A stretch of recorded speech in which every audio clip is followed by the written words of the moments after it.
Pessoal, a esquerda realmente perdeu o controle e nesse exato momento estamos tendo um grave confronto entre manifestantes e a polícia. Eu vou dar todos os detalhes aqui para vocês nesse boletim.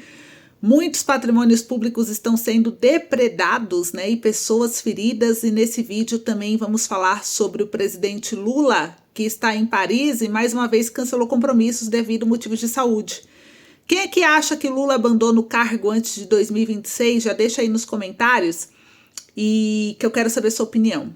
E pessoal, nesse vídeo aqui também vamos mostrar políticos da própria esquerda se manifestando sobre a censura e criticando o STF e o governo pelos movimentos contra a liberdade de expressão. Então eu já te convido, meu amigo, minha amiga, a ficar até o final desse vídeo para você não perder nada do que aconteceu durante o dia de hoje que eu vou trazer para vocês. Se inscreva aí no canal, compartilhe o vídeo com o máximo de pessoas possíveis e bora lá trazer as informações, né? Eu começo aqui com a primeira, que manifestantes enfrentam a tropa da Guarda Nacional enviadas por Trump, manifestantes contra a política de retirar estrangeiros sem o visto, fazem manifestação e o Trump enviou a Guarda Nacional para conter, gente. Olha isso, né? Então saiu aqui no jornal News Brasil, o BBC News Brasil, o que está acontecendo em Los Angeles, onde manifestantes enfrentaram tropas da Guarda Nacional enviadas aí por Trump. Então mais de 700 fuzileiros navais foram colocados em alerta máximo e foram mobilizados, né, nos próximos dias para apoiar a Guarda Nacional para conter os protestos em Los Angeles, relata a parceira americana CBS. E a cidade atravessou o quarto dia de protesto, né, nessa segunda-feira, dia 9 de junho, contra as políticas anti-imigração do governo de Donald Trump. Mais cedo, o procurador-geral da Califórnia, Rob, e o governador Gavin anunciaram que estavam processando o governo Trump por enviar tropas da Guarda Nacional para Los Angeles sem autorização de Nixon. Em um comunicado, ele chamou o envio de tropas de uma escalada inflamatória sem respaldo nas condições locais. E ele alegou que o envio de tropas excede a autoridade do governo federal e viola a 10ª emenda que esclarece onde termina o poder do governo federal e onde começa o poder dos estados. Na Casa Branca, Trump disse à imprensa que fez a coisa certa. Se não fizéssemos o trabalho, aquele lugar estaria queimando como as casas. Acrescentou, aparentemente se referindo aos incêndios florestais devastadores em Los Angeles em janeiro. Sinto que não tínhamos escolha, fizemos a coisa certa. Apenas as cenas de violência. A prefeita de Los Angeles, Karen Bass, declarou que o que estamos vendo é o caos provocado pelo governo. O envio de tropas federalizadas é uma escalada perigosa, segundo ela. O ex-governador de Nova York, Andrew, afirma que sua cidade natal pode ser a próxima em meio a preocupações de que os protestos possam se espalhar para outras grandes cidades dos Estados Unidos. Acredito que vai piorar e que Nova York será o próximo alvo, disse a rádio Bloomberg. E ele acrescentou que a decisão de Trump de se juntar à Guarda Nacional contra a vontade de Nixon fazia parte da fórmula do presidente para criar o caos. O governo americano anunciou no sábado, dia 7 de junho, o envio de 2.000 soldados da Guarda Nacional para as ruas da maior cidade da Califórnia. E no domingo, Trump disse a jornalistas que haverá tropas em todos os lugares. Não vamos deixar que isso aconteça com o nosso país. Se vermos perigo para o nosso país e nossos cidadãos, seremos muito firmes, declarou o presidente, que prometeu ainda enviar o que for necessário pela lei e pela ordem. Logo depois, o presidente usou as redes sociais para chamar os atos de motins de imigrantes. Multidões violentas, insurrecionais, estão cercando e atacando nossos agentes federais para tentar impedir nossas operações de deportação, escreveu Trump. No sábado, em Paramount, um distrito predominantemente latino de Los Angeles, moradores entraram em confronto repetidamente com agentes federais do Serviço de Imigração e Alfândega. E segundo afirmou nesta segunda o ministro de Relações Exteriores do México, Juan Ramón de la Fuente, ao menos 42 mexicanos, 37 homens e 5 mulheres estão detidos em 4 centros de detenção após recentes operações de imigração em Los Angeles. Então, em análise na BBC, o correspondente Anthony escreveu que a rapidez com que Trump reagiu sugere que essa é uma luta para a qual sua administração já está preparada e até ansiosa para enfrentar. A primeira tropa da Guarda Nacional chegou na manhã desse domingo e se reuniu em frente ao centro de detenção no centro de Los Angeles, para onde os imigrantes em situação irregular são levados após serem detidos.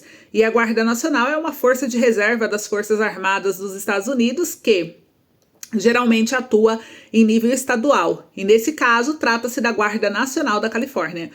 Los Angeles é a segunda maior cidade dos Estados Unidos, a maior cidade do estado da Califórnia, e vai sediar os Jogos Olímpicos de 2028. E a gente vê que o protesto em São Francisco terminou com mais de 100 prisões e 3 policiais feridos. Também foram registrados protestos em São Francisco no domingo, onde 148 pessoas foram detidas, 3 policiais ficaram feridos, segundo informou a polícia. O Departamento de Polícia de São Francisco afirmou que os indivíduos se tornaram violentos e começaram a cometer crimes que vão de agressão a vandalismo e danos materiais na noite de domingo, levando o departamento a declarar uma reunião ilegal na área. E o departamento afirma que muitos deixaram o local, mas vários indivíduos permaneceram e continuaram envolvidos em atividades ilegais, incluindo vandalismo em prédios e em uma viatura policial. 2 policiais sofreram ferimentos sem risco de vida e um foi transportado para um hospital local. Em resposta ao comunicado, o prefeito Daniel afirmou que todos têm o direito de fazer sua voz ser ouvida pacificamente, mas jamais toleramos comportamento violento e destrutivo. Ele afirmou que o protesto acabou antes de acrescentar que os esforços para atingir membros de nossa comunidade imigrante que contribuem para a nossa cidade, apoiam nossa economia e criam suas famílias aqui, tornam nossa cidade menos segura. Então a gente viu aí, né, que é o que está acontecendo. Eu quero saber de vocês a opinião e o que vocês acharam também da postura do Trump. Comentem aí para mim enquanto vocês comentam. Uma segunda informação, o Ciro Gomes detonou Lula. Ele disse que ele é um dos melhores amigos dos banqueiros e está tentando calar o Ciro, hein? Liberdade de expressão. Ele disse que o governo transformou a pobreza em negócio e agora tenta calar quem denuncia. Eu não tenho medo, nem rabo preso com ninguém. Meu único compromisso é com o povo brasileiro, por quem você lutará até o último dia de minha vida. E aí, o que vocês acham, hein, desse posicionamento do Ciro? Ele fez até um vídeo dele no Instagram para poder criticar o Lula. O que vocês acham? Enquanto isso, Folha de São Paulo também trouxe aqui mais uma matéria importante. Lula doente em Paris cancela parte da agenda. O mesmo iria para um jantar de gala, porém pegou um resfriado. O que vocês estão achando, hein, gente? Não tá estranha essa história de saúde do Lula? O presidente cancelou a participação em jantar, antecipou visita à Interpol, viagem começou na quarta do dia 4, foi até hoje, essa segunda, dia 9.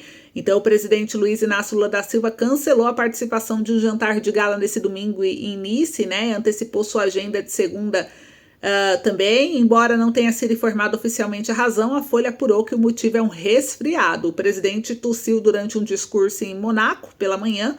Ao chegar ao pavilhão onde foi realizado o evento, também foi visto assoando o nariz, decidiu repousar para ter condições de cumprir a agenda na segunda, e Lula deveria ter participado de um jantar de gala em um hotel em Negresco, onde estava hospedado, às 8h30, né, de ontem, que seria 15h30 de Brasília. O encontro foi oferecido por organizadores da terceira Conferência das Nações Unidas sobre o Oceano. A conferência é promovida conjuntamente pelos governos da França e da Costa Rica. O Negresco é um dos hotéis mais tradicionais aqui da região. E aí, gente, olha só, mais uma bomba aqui, hein? Então tem essa questão da saúde do Lula.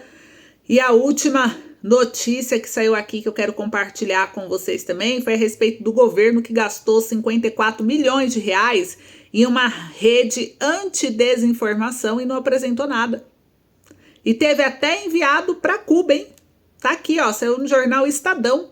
O Estadão postou: rede anti-fake news articulada pela SECOM de Lula tem orçamento de 54 milhões de reais e banca viagem a Cuba. Rede Minerva tem alta indicação de diretor para bolsa de 7 mil reais e contrato de 15 mil para ex-integrante da Secretaria de Comunicação da Presidência.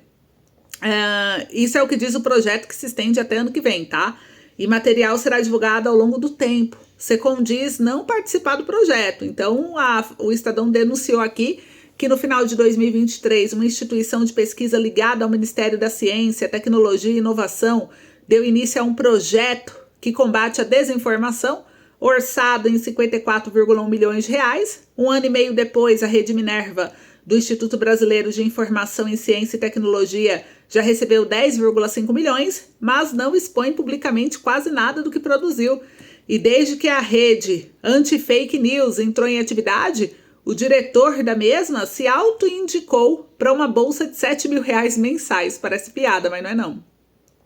E um dos pesquisadores viajou a Cuba para discutir parcerias com acadêmicos da ilha. Nenhum material elaborado pela iniciativa estava aberto ao público. Após ser procurado pelo Estadão, eles publicaram alguns dos levantamentos e aqui mostra que eles disseram que o projeto se estende até 2026 e que as entregas da Rede Minerva, inclusive as abertas ao público, ocorrerão ao longo do tempo. Parte dos produtos, como relatórios de monitoramento de redes sociais, são restritas aos órgãos públicos, disse a entidade.